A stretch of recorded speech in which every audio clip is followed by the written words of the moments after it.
बिस्मिल्लाहिर्रहमानिर्रहीम। अस्सलाम वालेकुम नादरीन, आप यूट्यूब चैनल देख रहे हैं। मैं इमरान खान हूँ। नादरीन, पाकिस्तान की मिलिट्री एस्टेब्लिशमेंट ने अपना 5वां बजट पेश किया है। वैसे तो इससे पहले भी बजट उन्हीं के होते थे, लेकिन अभी कोई दूसरी शिरकत है ही नहीं, कोई और शामिल ही नहीं है। 2022 में रिजीम चेंज किया था जनरल बाजवा ने अपने दीगर साथियों के साथ मिलकर, और उस वक्त से लेकर अब तक पाकिस्तान में जितने भी बजट पेश किए गए वो मिलिट्री एस्टेब्लिशमेंट के आईएमएफ के साथ मिलकर पेश किए गए बजट हैं। ये बेचारे सियासतदान तो सिर्फ सामने कर दिए जाते हैं, और वो भी बेचारे इसलिए सामने आ जाते हैं कि उन्हें ब्लैकमेल किया जा रहा है। नंबर 2, वो इस सिस्टम का हिस्सा बनकर इक़्तिदार में रहना चाहते हैं। लालच है, खौफ है, बस इन चीज़ों की वजह से ये सारे इक़्तिदार के अंदर है। इन्होंने एक नई वारदात डाली थी जनरल बाजवा के दौर में कि अवाम के लिए इन्होंने जब पहला बजट पेश किया ना 2022 में, तो उसमें इन्होंने अवाम पे बहुत सारा बोझ डाल दिया था, और उस बोझ को नाम दिया गया था मुश्किल फैसलों का। तो पहली मरतबा ऐसा हुआ कि पाकिस्तान में आम आदमी की कमर तोड़ने का नाम मुश्किल फैसले रख दिया गया। यानी हुकूमत अपनी नालायकी, अपना नकम्मापन और हुकूमत अपनी गलत पॉलिसियों को अब नाम दे रही है मुश्किल फैसले। लेकिन ये सारे मुश्किल फैसले आम आदमी और गरीब आदमी के लिए क्यों होते हैं? ये बहुत अजीब टर्मिनोलॉजी है जो मुतारिफ करवाई गई जनरल बाजवा के दौर में, और अब तक वफाकी वुज़रा इस टर्मिनोलॉजी को इस्तेमाल कर रहे हैं कि जनाब हमने मुश्किल फैसले किए हैं। हर मुश्किल फैसला गरीब आदमी की कमर तोड़ता है। इन्होंने अपने लिए कोई मुश्किल फैसला नहीं किया। मिसाल के तौर पे अगर मुश्किल फैसले ही करने थे तो सबसे पहले अपना प्रोटोकॉल ख़त्म कर देते, वो नहीं किया। अगर मुश्किल फैसले करने थे तो अपने प्राइवेट जेट वापस कर देते, वो नहीं किया। अगर मुश्किल फैसले ही करने थे तो महंगे तरीन अय्याशी वाले तैयारे ना खरीदते, लेकिन वो नहीं किया। अगर मुश्किल फैसले ही करने थे तो अपने टब्बर और मुलाजमीन समेत बैरून मुल्क दौरे जो हैं उन्हें मुख्तसर कर देते या ख़त्म कर देते, वो नहीं किया। ऐवान सदर, ऐवान वज़ीर आज़म और वज़रा आला के अखराजात को ही कम कर देते, वो भी नहीं किया। अगर मुश्किल फैसले करने थे तो एमएनएस और एमपीएस के जो फंड्स दिए जाते हैं जिनमें बहुत बड़े बड़े किकबैक्स और कमीशंस होते हैं, वो फंड बंद कर देते, लेकिन वो नहीं किया गया। दिहाड़ियां बंद करवा देते, वो नहीं करवाई गई। आईपीपी से जान छुड़वा देते अगर मुश्किल फैसले ही करने थे तो, लेकिन वो मुश्किल फैसला नहीं किया गया। जो लेवी जालिमाना आयद की गई गरीब पाकिस्तानियों के ऊपर, वो खत्म कर देते, लेकिन वो मुश्किल फैसला नहीं किया गया। अगर मुश्किल फैसले ही करने थे तो आईएमएफ को इनकार करने का फैसला कर देते, वो फैसला भी नहीं किया गया। अगर मुश्किल फैसले ही करने थे तो अमीरों के ऊपर टैक्स लगाते गरीबों की जेब काटने की बजाय, लेकिन वो नहीं किया गया। अगर और ही ज्यादा शौक था इनको मुश्किल फैसले करने का तो अपने और अपने खानदानों की मालो दौलत पाकिस्तान में वापस ले जाते बतौर सरमाया, और सरमायाकारी पाकिस्तान में करते, लेकिन वो नहीं किया। बल्कि इनके बच्चे तो आज भी बैरून मुल्क कारोबार कर रहे हैं, एक के बाद एक। अगर मुश्किल फैसले ही करने थे तो अपना इलाज पाकिस्तानी अस्पताल में वहां से करवाते जहां से पाकिस्तानी अवाम का हो रहा है, लेकिन वो मुश्किल फैसला इन्होंने नहीं किया। अगर मुश्किल फैसले करने ही थे तो अपने बड़े बड़े महल खत्म कर देते, बड़े बड़े गवर्नर हाउस, बड़े बड़े ईवान, ये बहुत बड़े बड़े जो खर्चे हो जाते हैं, जो सरकारी बाबुओं को इन्होंने बहुत बड़े बड़े महल, बहुत बड़ी बड़ी कोठियां दी हुई हैं, वो खत्म कर देते अगर मुश्किल फैसले करने थे। एक से ज्यादा गाड़ियां जितने अफसरान को दी गई हैं वो गाड़ियां वापस ले ली जाती, लेकिन वो मुश्किल फैसले इन्होंने नहीं किए। अगर मुश्किल फैसले ही करने थे तो अवाम के पैसों से अपनी जाती तशहीर ना करते, अपने जाती इश्तिहारात पूरा पूरा मुंह अपना अखबारात के ऊपर और मैगजीन्स के ऊपर ना लगवाते, और मीडिया को नवाजने का काम ना करते अवाम के पैसों से। अगर मुश्किल फैसले ही करने थे तो वो कर लेते, वो भी इन्होंने नहीं किया। अवाम के टैक्सेस से चलने वाले बड़े बड़े क्लब्स जिनके अंदर ये लोग जाते हैं, अशराफिया जाती है, जैसा कि जिम खाना भी है, बाकी क्लब्स हैं, ये आम पाकिस्तानियों के पैसे से चलते हैं। अगर तो मुश्किल फैसले करने थे तो इन क्लबों को बंद कर देते, ये भी एक मुश्किल फैसला था। लेकिन इनका हर मुश्किल फैसला, मैं ऐसे दर्जनों फैसले और गिनवा सकता हूं, लेकिन इनका हर मुश्किल फैसला गरीब आदमी के खिलाफ होता है, आम पाकिस्तानी के खिलाफ होता है। मुश्किल फैसला वो होता है जो गरीब को, कमजोर को और निचले तबके को मुश्किल में डाल देता है।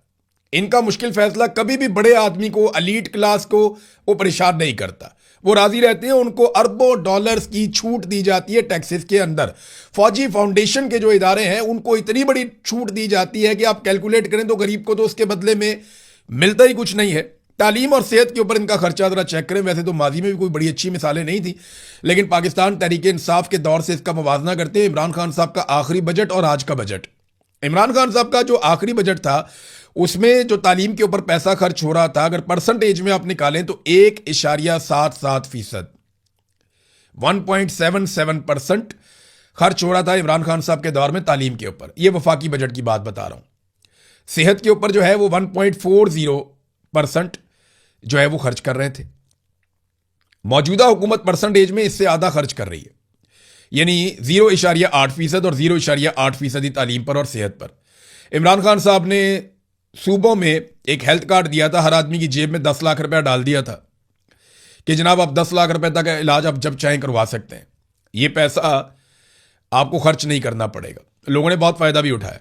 लेकिन तालीम पर जितना खर्च इमरान खान साहब के दौरे हुकूमत में हो रहा था परसेंटेज में, उससे आधा और उससे भी कम आज हो रहा है।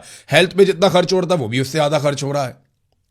तो तालीम का और सेहत का बजट हम कम कर रहे हैं, दिफा का बजट हम बढ़ा रहे हैं। दिफा का बजट जरूर बढ़ाइए, लेकिन साथ साथ हमें बताइए कि दहशतगर्दी कब खत्म होगी, इंडिया से अपना पानी कब छुड़वाएंगे और मकबूजा कश्मीर आजाद कब होगा। अभी तो आजाद कश्मीर वाले भी आजादी मांग रहे हैं कि कम से कम भाई हमारी हुकूमतों के ऊपर कंट्रोल करना तो बंद कर दो ना। ये क्या तरीका हुआ कि एक ब्रिगेडियर साहब बैठे हुए और वो पूरा निजाम डंडे के साथ कंट्रोल कर रहे हैं। भाई हुकूमत हुक्मरानों को चलाने दो, जिन लोगों को लोग वोट डालते हैं उन्हें हुकूमत करने का हक दिया जाए। बहरहाल इनका सारा का सारा जो है वो फोकस गरीब आदमी पे आता है। जब भी इन्होंने पैसा इकट्ठा करना हो ये गरीब आदमी से पैसा इकट्ठा करते हैं, और जब भी इन्होंने वो पैसा खर्च करना हो तो ये अमीर आदमी के ऊपर या अशराफिया के ऊपर या अपने ऊपर वो पैसा खर्च करते हैं। अच्छा नादरीन, जिस किस्म का ये बजट है ना, मैं कोई इतना एक्सपर्ट नहीं हूं कांग्रेस का, यानी मुझे इतना नहीं पता, मैं वजारत खजाना में इन चीज़ों में मैंने कभी इतना काम नहीं किया बजट के मामलात में, लेकिन मोटी मोटी चीज़ें तो सबको पता है ना।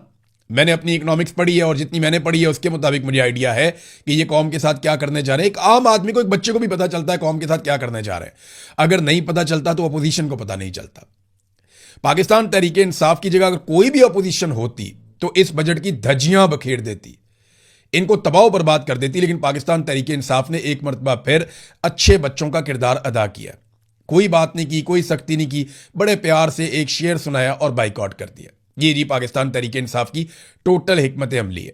वहां शहबाज शरीफ साहब ने भी इनको बातें सुनाई, वहां पे अयाज सादिक साहब ने भी उन्हें बातें सुनाई, और वो वहां पे भीख मांग रहे थे खड़े होकर, जनाब आप इमरान खान साहब से मुलाकात के लिए एक आप रूलिंग दे दें, आप एक ऑर्डर जारी कर दें। ये बैरिस्टर गोहर कह रहे थे स्पीकर को, और स्पीकर ने आगे से कहा कि अगर वो मेंबर असेंबली होते ना तो मैं उनका प्रोटेक्शन ऑर्डर जारी कर देता, आप तो अपने दौर में करते नहीं थे, हम कर देते। और वहां किसी ने जवाब नहीं दिया। सिर्फ एक आदमी था सेनेट का मेंबर, एक सेनेटर था एजाज चौधरी, वो 3 साल से जेल में पड़ा। एक मर्तबा भी उसका प्रोटेक्शन ऑर्डर जारी होने के बावजूद उसको आने नहीं दिया गया, एक मर्तबा भी अमल दरामद नहीं हुआ। यूसुफ रजा गिलानी ने बहुत बड़ी बड़ी बातें की लेकिन अमल दरामद नहीं हुआ। एक आदमी शहबाज शरीफ ने अपनी जितनी जेल है उसका ज्यादातर हिस्सा बतौर अपोजिशन लीडर कौमी असेंबली में, कौमी असेंबली के सेक्रेटेरिएट में या इस्लामाबाद के ईवानों के अंदर गुजारा। शहबाज शरीफ ने तो मौजों वाली जेल काटी है।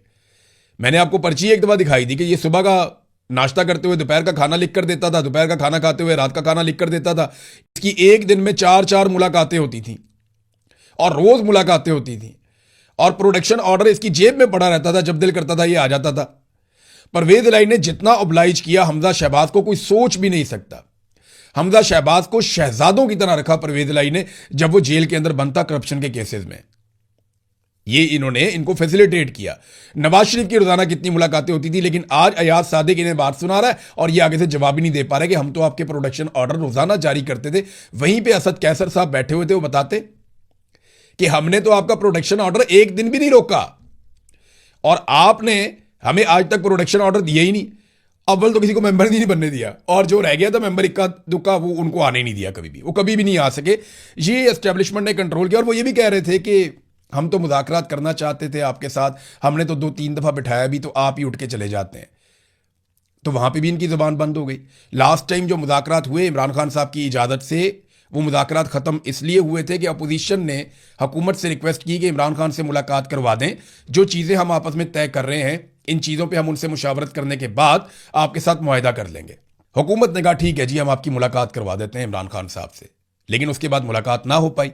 बार बार पूछा गया तो उन्होंने कहा जी हमें फौज इजाज़त नहीं दे रही, हमें एस्टेब्लिशमेंट इस बात की इजाज़त नहीं दे रही, ये हमारे इख्तियार में नहीं है। जब आपके इख्तियार में नहीं है तो फिर आप मुज़ाकरात किस बात से करते हैं? शहबाज शरीफ को वज़ीर आला ने फ़ोन किया कि मेरी इमरान खान से मुलाकात करवाएं, तो शहबाज शरीफ ने कहा कि मैं पूछ कर बताता हूं। जब आपकी औकात ही नहीं है तो आप मुज़ाकरात का दावा क्यों करते हैं? वैसे मेरा यह मानना है कि जब भी कभी सियासतदानों को होश आई और ये आपस में मुज़ाकरात करें, तो अगर ये मिलकर एक काम कर देना, सारे चोर, सारे डाकू, सारे मिलकर पाकिस्तान की मिलिट्री एस्टेब्लिशमेंट को सियासी किरदार से बाहर निकाल दें, फौज का सियासत के अंदर से किरदार अगर खत्म कर दें सारे चोर और डाकू मिलकर, तो पाकिस्तान आगे बढ़ जाएगा, पाकिस्तान बहुत तरक्की कर जाएगा। जब तक फौज सियासत में किरदार अदा करती रहेगी, पाकिस्तान एक कदम आगे नहीं बढ़ सकता। और याद रखिएगा, फौज पाकिस्तान के भले के लिए सियासत में किरदार अदा नहीं करती, वो अपनी एक्सटेंशन के लिए, अपने इस्तिस्ना के लिए, अपने मफादात के लिए, अपने कारोबारों के लिए सियासत में किरदार अदा करती है, पाकिस्तान के लिए नहीं करती। पाकिस्तान के लिए करती होती तो पाकिस्तान का ये भट्ठा बैठ जाता 4-5 साल के अंदर। ये 5वां बजट है, लगातार अवाम की मंजी ठोक रहे हैं। तो फौज का सियासत में किरदार जर्नैलों के जाती मफादात के लिए है, अपने फायदों के लिए है। फौज का सियासत में किरदार पाकिस्तान के फायदे के लिए नहीं है। यह बात भी आप जरा अपने पल्ले बांध लें। भारत पाकिस्तान तहरीक इंसाफ को अपोजिशन करनी चाहिए थी, कोई व्हाइट पेपर लेके आते, अवामी सतह का कोई एहतजाज करते, कोई हकायक सामने लेकर आते, एक एक पॉइंट के ऊपर हुकूमत को बेनकाब करते, लेकिन उन्होंने कुछ नहीं किया। पीटीआई के लोगों को यह लगता है कि कल कला को इमरान खान बाहर आएगा, वो एक नारा लगाएगा, हम सबको टिकट मिलेंगे, हम इलेक्शन जीत जाएंगे, हमें काम करने की क्या जरूरत है।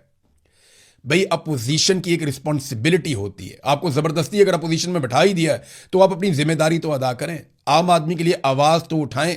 किसान के लिए कोई आवाज नहीं उठा रहा, सनतकार के लिए कोई आवाज नहीं उठा रहा, छोटे ताजरों के लिए कोई आवाज नहीं उठा रहा, तनख्वाहदार तबके के लिए कोई आवाज नहीं उठा रहा, खवातीन के लिए, बच्चों की तालीम के लिए कोई आवाज नहीं उठा रहा, बढ़ती हुई महंगाई, लोगों के किचन नहीं चल रहे, कोई आवाज नहीं उठा रहा, कोई बात ही नहीं करता।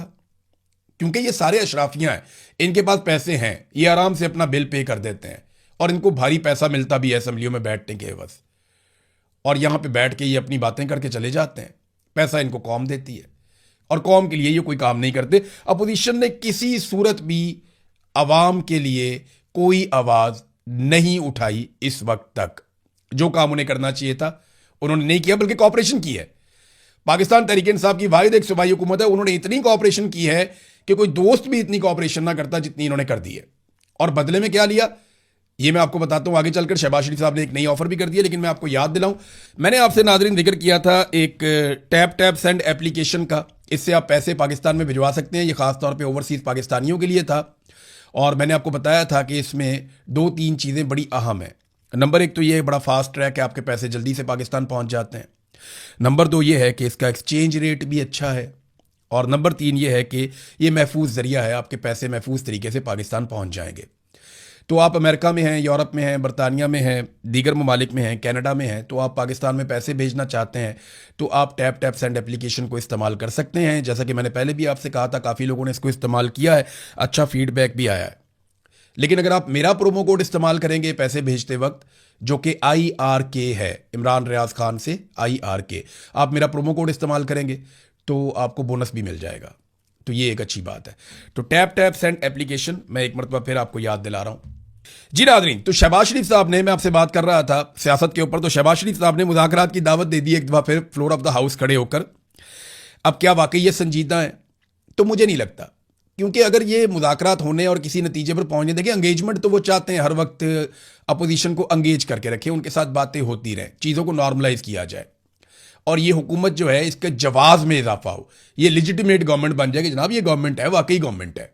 शहबाज शरीफ साहब का कॉन्फिडेंस वैसे काफ़ी बढ़ गया है, पहले इतना कॉन्फिडेंस नहीं था। उनकी सेहत भी ठीक है, पहले वो हमेशा बीमार रहते थे, लेकिन अब मैं ये देख रहा हूँ बड़े लंबे अरसे से उनको बीमारी की कोई शिकायत नहीं हुई। इक़्तिदार चीज़ ही ऐसी है। बहरहाल शहबाज शरीफ साहब जो है वो क्या संजीदा है, ये आने वाले दिनों में आपको समझ आ जाएगी। महमूद अचकज़ई साहब ने पार्लियामेंट की बालादस्ती के लिए बात की है, बहुत मुनासिब बात की है, क्योंकि पार्लियामेंट ही बालादस्त होनी चाहिए। अब चाहे चोर हैं, डाकू हैं, जिनको अवाम ने मुंतखब कर लिया, उन्हीं को फैसले करने चाहिए, ना कि कोई इदारा बैठे और बंद कमरे के अंदर कौम की मुस्तकबिल का फैसला कर ले। वो गलत है। मैंने पहले भी आपको कहा कि सारे चोर डाकू मिलकर अगर फौज को सियासत से बाहर निकाल दें, तो ये पाकिस्तान की सबसे बड़ी कामयाबी होगी आज की तारीख में। तो क्या ये कोई मुज़ाकरात करने जा रहे हैं, वाकई संजीदा है? तो देखिए, 2-3 चीज़ें तो हैं। एक तो हुकूमत की नालायकी और नकम्मापन जो है वो यहां तक पहुंच गया कि पाकिस्तान का तरक्याती बजट ही लगभग खत्म हो गया। पाकिस्तान में तमाम पुराने मेगा प्रोजेक्ट सारे के सारे बंद, और कोई नया मेगा प्रोजेक्ट तरक्याती मंसूबा कोई बड़ा दोबारा शुरू नहीं होगा। ये तो फैसला कर लिया गया है, IMF के साथ मुआहिदा भी कर दिया गया है। तो तरक्की तो हो गई पाकिस्तान में बंद। अब जब तरक्की नहीं होगी तो आप पैसा कैसे इकट्ठा करेंगे? आम आदमी पाकिस्तान में पैसा लगाना नहीं चाहता, लोग लगातार पाकिस्तान से भाग रहे हैं अपना सरमाया लेकर। तो ऐसे में हुकूमत को चाहिए सियासी इस्तेहकाम, तो वो मुज़ाकरात करना चाहेंगे, एंगेजमेंट करना चाहेंगे। झूठ इन्होंने इतना बोला, वो प्रेस कॉन्फ्रेंस जो होती है बजट के बाद, उसमें वज़ीर इत्तलाआत आकर बैठ गए, हालांकि उनका काम ही कोई नहीं था। और वज़ीर इत्तलाआत ने अपने सहाफ़ियों के ज़रिए से सवालात लेना शुरू कर दिए। जो सवालात वज़ीर इत्तलाआत ने लिए, उनके ऊपर जो पुराने रिपोर्टर्स हैं, जो कॉमर्स रिपोर्टिंग करते हैं, जो पुराने रिपोर्टर हैं, जो वजारत ख़जाना को कवर करते हैं, जो इसकी इंटीग्रिटीज़ को जानते हैं, उन तमाम रिपोर्टरों ने बाद में एतराज़ किया और वो हंसते हुए वहाँ से गए, वो रिपोर्टर्स, और वो हुकूमत को कह कर गए कि साहब क्या आपने सवाल पूछवाए हैं, यानी आपको ये नहीं करना चाहिए था, ये नामुनासिब हरकत है। पहली मरतबा पाकिस्तान की तारीख में ऐसा हुआ कि वजारत ख़जाना ने अपने साथ इंफॉर्मेशन मिनिस्टर को सिर्फ इसलिए बिठाया कि अपनी मर्जी के सवाल पूछवाए जा सकें, और सहाफ़ी जाते जाते जूता मार कर गए और वो ये कह कर गए कि जनाब आपने क्या सवाल पूछवाए हैं जनाब, यानी ये आपने खुद पूछवा लिए सवाल, आपने खुद ही अपने सवालात पे जवाब दे दिए, और जो जेन्युइन सहाफ़ी थे, जो ये काम करते थे, उन्हें सवाल करने का मौका नहीं दिया गया, जो टेक्निकलिटीज़ को समझते थे उन्हें बात करने का मौका नहीं दिया गया। तो ये इस किस्म का बजट है। ये हालात इनके हो गए हैं कि इनको वुज़रा से ट्वीट्स करवाने पड़ रहे हैं। एस्टेब्लिशमेंट सर पकड़ के बैठी हुई है कि इस लाश को हमने कब तक उठाना है। वैसे जो सबसे बड़ी बदबूदार लाश है पाकिस्तान में, वो पाकिस्तान की एस्टेब्लिशमेंट है, जिससे पूरे पाकिस्तान को जान छुड़ानी चाहिए। 70 साल से ये पाकिस्तान पे काबिज है, किसी हुकूमत को, किसी सियासतदान को इन्होंने टिकने नहीं दिया। अपने मफाद के लिए ये हर एक को धक्का देते हैं और पाकिस्तान को पीछे धकेल देते हैं। जब तक इनको आप बैरकों में वापस नहीं भेजेंगे, जब तक कि ये आपके हुक्म के गुलाम नहीं बनेंगे, तब तक पाकिस्तान आगे नहीं बढ़ेगा। ये आज आप मेरी बात लिख कर रख लें, 10 साल बाद करें, जब भी ये करेंगे मुल्क आगे बढ़ जाएगा। कश्मीर चलते हैं नाज़रीन, वहां की सूरत हाल देखते हैं। रावला कोट और कोटली में जो कुछ हुआ, अब उसके मनाजिर आहिस्ता आहिस्ता सामने आना शुरू हो गए। इंतहाई तकलीफ दे मनाजिर हैं, क्योंकि देखिए वहाँ इंटरनेट बंद है, वहाँ से वीडियोस आ नहीं सकती, तस्वीर आ नहीं सकती। लोग बड़े शौक में थे, लेकिन अब आहिस्ता आहिस्ता तस्वीर और मनाजिर और वीडियोस आ रही हैं। अस्पताल के अंदर नकाबपोश लोग जख्मियों को मार रहे हैं, जिन्हें गोलियां लगी हैं उन पर टॉर्चर किया जा रहा है। कितनी बदकिस्मती है पाकिस्तान की। उमर नज़ीर कश्मीरी एक बेकरी वाला है, उसकी बेकरी को तबाह कर दिया सिक्योरिटी फोर्सेज ने। शौकत नवाज मीर एक किताबों की दुकान चलाता है, उसकी किताबों की दुकान तबाह कर दी सिक्योरिटी फोर्सेज ने। ये लोग अशराफिया नहीं है। एक बेकरी वाला है, कोई दुकान वाला है, कोई किताबों वाला है, कोई छोटा ताजिर है, कोई कहीं से है, कोई कहीं से है। आम लोग हैं, आम पाकिस्तानी हैं, आम कश्मीरी हैं। ये लोग वो तो नहीं है कि एलीट क्लास से उठकर आए हैं, किसी बड़े आदमी का बच्चा या बच्ची है और सीधा आकर बैठ जाए कुर्सी पे। तो इसीलिए निज़ाम इनको एक्सेप्ट नहीं कर रहा। इनके कारोबारों को तोड़ा जा रहा है, जो इंतहाई नामुनासिब बात है। वहाँ पंजूसा से मैं एक मंजर देख रहा था, ख़वातीन बहुत बड़ी तादाद में निकल कर जो रावला कोट वाला द्रेक वाला धरना है वो उस तरफ जा रही थी, और ख़वातीन की बड़ी तादाद में अब शमूलियत होना शुरू हो गई है। ये पहली मरतबा आज़ाद कश्मीर की हिस्ट्री में हो रहा है। मुजफ्फराबाद से एक बड़ी खबर ये आई है कि जो कोर मेंबरान हैं एक्शन कमेटी के मुजफ्फराबाद के, उन्होंने एक हुक्म जारी किया है और एक कॉल दी है अहले मुजफ्फराबाद को, मुजफ्फराबाद के रहने वाले शहरियों को, कि अब आप लोग तैयारी करें, आपकी बारी आने वाली है। यानी रावला कोट को तो अमली तौर पे बंद किया हुआ है, हर तरफ लॉकडाउन है। कश्मीर में ऑलमोस्ट 9 तारीख से पहले, 9 तारीख को तो कॉल दी थी जॉइंट अवामी एक्शन कमेटी ने, तो हुकूमत ने जो कुछ किया वो 2-3 दिन पहले से ही आज़ाद कश्मीर जो है वो हड़ताल में चला गया था, लॉकडाउन में चला गया था। और अब अमली तौर पे ये सूरत हाल है कि बहुत बड़ा हिस्सा आज़ाद कश्मीर का लॉकडाउन में है। अब वो ये कह रहे हैं कि मुजफ्फराबाद की कॉल देने वाले हैं। मुजफ्फराबाद की जब कॉल दी जाएगी तो सिक्योरिटी फोर्सेस को वहाँ 2 जगह कंट्रोल करनी पड़ेंगी, रावला कोट भी और मुजफ्फराबाद भी।